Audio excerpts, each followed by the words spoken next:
Hi friends, இன்றைக்கி chicken தொக்கு தான் பார்க்க போகிறோம். நம்மளோட சேனலை சப்ஸ்கிரைப் பண்ணி சப்போர்ட் பண்ணுங்கள். தேங்க்யூ. ஒரு கடாயில் கொஞ்சமாக எண்ணெய் விட்டுக்கலாம். 2 பட்டை, 2 கிராம்பு, ஏலக்காய் சேர்த்துக்கலாம். பெரிய வெங்காயம் 1 சின்னதாக நறுக்கி ஒரு வெங்காயம் சேர்த்துக்கலாம். கீரின பச்சை மிளகாய் 2 சேர்த்துக்கலாம். உப்பு சேர்த்து நல்லா வதக்கலாம். வெங்காயம் வதங்கினதும் கூடவே இஞ்சி பூண்டு பேஸ்ட்டு சேர்த்துக்கலாம். இஞ்சி பூண்டு பேஸ்ட்டு பச்சை வாசனை போடுற வரைக்கும் நல்லா வதக்கணும். கூடவே கருவேப்பிலை, தக்காளி சேர்த்துக்கலாம். தக்காளி நல்லா மசிஞ்சு வர்ற அளவுக்கு நல்லா வதக்கிக்கலாம். தக்காளி நல்லா வதங்கினா தான் நம்மளோட சிக்கன் தொக்கு ரொம்ப டேஸ்ட்டாக இருக்கும். தக்காளி வதங்கினதுக்கு அப்புறமா நம்ம மசாலா சேர்த்துக்கலாம். மஞ்சள்தூள், மிளகாத்தூள், கரம் மசாலா, குழம்பு மிளகாத்தூள், மசாலா எல்லாம் சேர்த்துட்டு நல்லா வதக்கிடலாம்.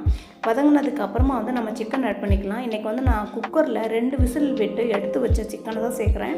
இப்போ சிக்கன் நல்லா சாஃப்டாக இருக்கும். உங்களுக்கு தொக்கு சீக்கிரமாகவும் ரெடி ஆயிரும். அதுக்காக தான் இப்போ தண்ணியெல்லாம் வற்றினதுக்கப்புறமா நம்மளுடைய சிக்கன் தொக்கு ரெடி ஆயிடுச்சு. உங்கள் வீட்டில் செஞ்சு பாருங்கள், ரொம்ப டேஸ்ட்டாக இருக்கும். பிடிச்சா லைக் பண்ணுங்கள். தேங்க்யூ.